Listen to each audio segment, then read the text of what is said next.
নির্বাচন যদি নির্দিষ্ট সময়ে না হয়, আজকে যে প্রেক্ষাপটটি দেশে দাঁড়িয়েছে, আইন শৃঙ্খলা পরিস্থিতির যে অবনতি দিন দিন হচ্ছে, আপনি দেখবেন যে হাইওয়ে থানা থেকে গিয়ে ওসিকে খুন করা হলো, আদালত থেকে আসামিকে নিয়ে যাওয়া হলো। এখন এই ব্যবস্থাগুলো যদি আরও বাড়তে থাকে, অর্থনৈতিক সংকট সৃষ্টি হয়েছে, আগেও ছিল, আগে ধ্বংস করে দিয়েছে, কিন্তু এখন অন্তর্বর্তী কোনো সরকারের আন্ডারে কিন্তু কোনো বিদেশি বিনিয়োগ আসবে না। তা আপনাকে বিদেশি বিনিয়োগ ছাড়া এই দেশকে বিনির্মাণ করে একটা আওয়ামী লীগ নিষিদ্ধ ছিল, ওই ব্যবস্থার মধ্য দিয়ে আওয়ামী লীগও কিন্তু আওয়ামী লীগের নামে আসতে পেরেছে। কাজেই যেই জিনিসটা হয়েছে এটা হলো যে একটা শাসন ব্যবস্থা দীর্ঘকাল থাকার কারণে একটা ফেসিস্ট, একটা স্বৈরাচারের সৃষ্টি হয়েছে। আপনি যদি একটু সংবিধানের পর্যালোচনা করেন তাহলে দেখবেন 91 সাল পর্যন্ত আমরা রাষ্ট্রপতি শাসিত সরকার ছিলাম। 91 সালের সংসদে বসে প্রথম অধিবেশনে কিন্তু রাষ্ট্রপতি শাসন থেকে আমরা সংসদীয় শাসন ব্যবস্থার মধ্যে চলে গেলাম। সংবিধানের তেমন কোনো পরিবর্তন হলো না। সংবিধান রাষ্ট্রপতি কাঠামোতে, শাসন ব্যবস্থা রাষ্ট্রপতি কাঠামোতে থাকলো, কিন্তু আমরা পরিবর্তন হয়ে গেলাম একটা মন্ত্রী পরিষদ শাসিত সরকার, সংবিধান সরকার ব্যবস্থার মধ্যে। সেখানে হইলটা কি, সংবিধানের যে জায়গায় রাষ্ট্রপতি ছিল সেইখানে প্রধানমন্ত্রী লাগিয়ে দেওয়া হলো। ফলে প্রধানমন্ত্রীর ক্ষমতা কি হবে সংসদীয় শাসন ব্যবস্থা গেলে, তখন যদি এটাকে ওইভাবে পর্যালোচনা করে বিল আকারে আইনা করা হইতো, কিন্তু তাড়াহুড়া করে করা হয়েছে ওই সময়, যার কারণে এই ব্যবস্থাটা ওই রাষ্ট্রপতির ক্ষমতার পুরাটাই ভাগিদার হয়ে গেছে প্রধানমন্ত্রী। সেখানে ভাগাভাগি বা করার কোনো সুযোগ হয়নি। আজকে যে 31 দফা বিএনপি দিয়েছে, সেখানে কিন্তু রাষ্ট্রপতির নতুন সংবিধান দেওয়ার কোনো এখতিয়ার এই ভোটের মধ্য দিয়ে সংসদ অর্জন করে না। নির্বাচিত হয়ে আপনি যে জায়গায় সংকট, যে জায়গায় স্বৈরাচারী, আবার এই 148 যদি দেখেন দুইটা কাজ রাষ্ট্রপতির, তাহলে ওই 48-এ দুইটা কাজের বাইরে যত কাজ করবে রাষ্ট্রপতি, অবশ্যই পালনীয় পরামর্শ নিতে প্রধানমন্ত্রী। তাইলে রাষ্ট্রপতি যে বিচারপতি নিয়োগ দেবে সেখানেও প্রধানমন্ত্রী। তাহলে একই ব্যক্তি যখন নির্বাহী বিভাগে থাকে এবং সংসদীয় ব্যবস্থায় থাকে এবং বিচার বিভাগে থাকে, তখন তাকে আপনারা বারবার শুনতে পাচ্ছেন মির্জা আব্বাস নিশ্চিতভাবে আজকে বলেছেন নির্বাচন পেছানোর অজুহাত তৈরি করা যাবে না। তার মানে কি আসলে আপনারা যেই ধরনের যা কিছু দাবি করছেন, শেখ হাসিনার বিচার আগে হতে হবে, কিংবা আসলে গণতন্ত্র দ্বিতীয় বা সেকেন্ড রিপাবলিকের কথা আপনারা বলছেন, সবকিছু এক ধরনের অজুহাত নির্বাচনকে পিছিয়ে নিয়ে যাবার? না, এটা আমি মনে করি যে এই যে বিষয়টা আপনি আজকে নিউ এজের যে সম্পাদকীয় সেটা একটু দেখতে পারেন। মূলত আমরা যে সেকেন্ড রিপাবলিকের কথা বলছি, যে সংবিধান আমরা পরিবর্তন, আমূল সংস্কার, মৌলিক সংস্কার অথবা নতুন সংবিধান দাবি করছি, এটা যদি অমূলক হতো তাহলে সংবিধানের 153টা অনুচ্ছেদের মধ্যে বিএনপি কিন্তু 62টি অনুচ্ছেদ সংস্কারের জন্য সংস্কার কমিশনে জমা দিয়েছে।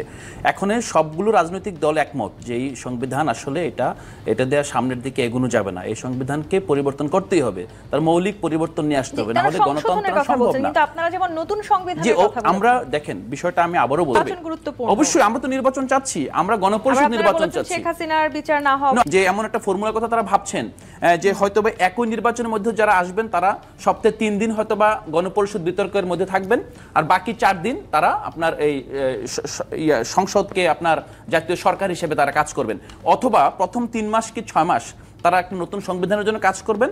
নতুন সংবিধান যখন হয়ে যাবে তখন তারা শপথ গ্রহণ করে তারা একজন সাংসদ হিসেবে কাজ করবেন।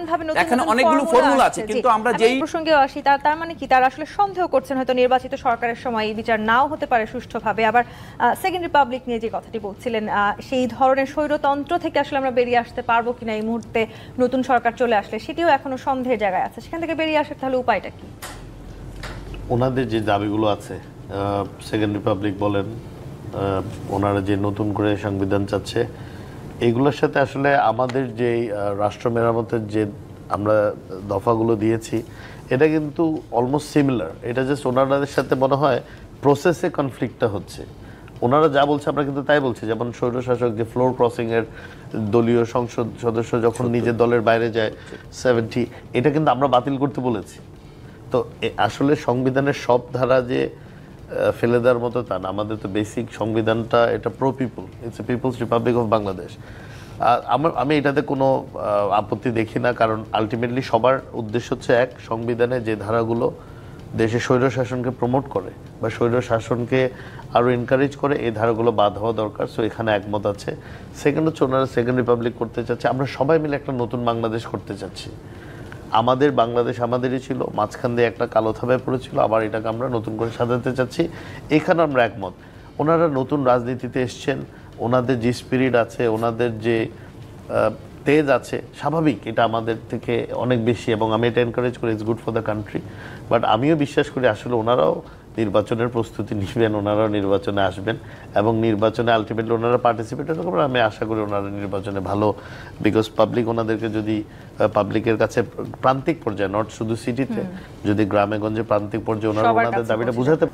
শেখ হাসিনাকে সহসায় যদি ফেরানো সম্ভব না হয়, সেক্ষেত্রে ঠিক কতদিন কিংবা ঠিক কত বছর নির্বাচনকে আটকে রাখা যৌক্তিক বলে মনে করেন?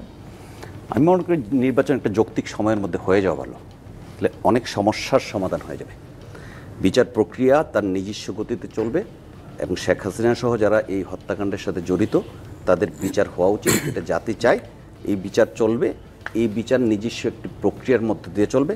কিছু বিচার হলো, কিছু বিচার থাকলো, এর মধ্যে দিয়ে নির্বাচন হলো, দেশ একটি গণতান্ত্রিক শাসন ব্যবস্থার মধ্যে গেল। আমরা নতুন সংবিধান বলেন অথবা সংবিধান সংশোধন করে একটি সময়োপযোগী সংবিধান বলেন, যেইভাবেই বলেন, এটার ব্যাপারে সকল রাজনৈতিক দলমতগুলোই কিন্তু এক প্রকার ঐক্যমতে আছে যে ৭০ ধারার ব্যাপারে যেটা বললেন বিএনপির যে মামলাগুলো এগিয়ে যায় সেই মামলা রায় হলো, বাকি মামলাগুলো তার ধারাবাহিক। কোনো আদালত বন্ধ থাকে বা দ্রুত গতিতে চলে এমনটা তো নয়, তাহলে আদালত তার নিয়মেই চলে। সেক্ষেত্রে আসলে নির্বাচন আগে হলে সমস্যাটা কোথায়?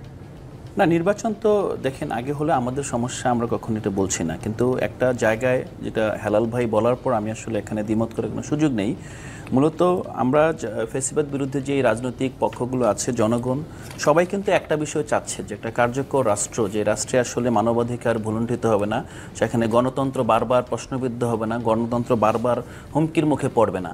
এখন এখানে নাগরিকরা এখানে সুরক্ষিত থাকবে, এখানে যে মৌলিক যেই মানুষের যে মৌলিক চাহিদা, রাষ্ট্রের একটা নাগরিক জীবনযাপনের জন্য যে বেসিক এলিমেন্ট। আপনারাও কি চাইছেন ডিসেম্বর নাগাদ জাতীয় নির্বাচন হোক?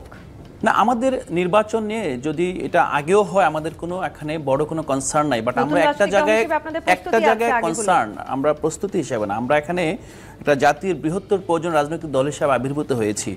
আমাদের মূল চাওয়াটা হলো আপনি যেই নির্বাচন কমিশনের মাধ্যমে নির্বাচন করবেন, যেই পুলিশের মাধ্যমে নির্বাচন করবেন, যেই প্রশাসনের মাধ্যমে নির্বাচনটা কন্ডাক্ট করবেন, সেই পরিবেশ কি এখন বিদ্যমান আছে কিনা, এটা গ্রহণযোগ্য একটা গণতান্ত্রিক পরিবেশ আছে কিনা। যদি না থাকে তখন আমরা বলবো যে যেই সংস্কারগুলো আসলে প্রস্তাব হয়েছে সংস্কারগুলো একটা মিনিমাম, একটা মৌলিক সংস্কার করার পর নির্বাচন করা উচিত। কারণ আমরা 90 দেখেছি 3 জোটের রূপরেখায় যেই আপনার ঐক্যমত তৈরি হয়েছিল, ক্ষমতা আসার পর কিন্তু মানে দুইটা পক্ষই ক্ষমতা এসেছে 3 পক্ষের ভিতরে, তারা কিন্তু ওই ঐক্যমতের উপরে কখনোই সংস্কার কিংবা তারা মানে একেবারে প্রথম যেই সংসদের পরেই দেখা যায় যেই তত্ত্বাবধায়ক সরকারের যে বিধান ছিল সেটার জন্য আবার যুদ্ধ করতে হয়েছে, আবার আন্দোলন করতে হয়েছে।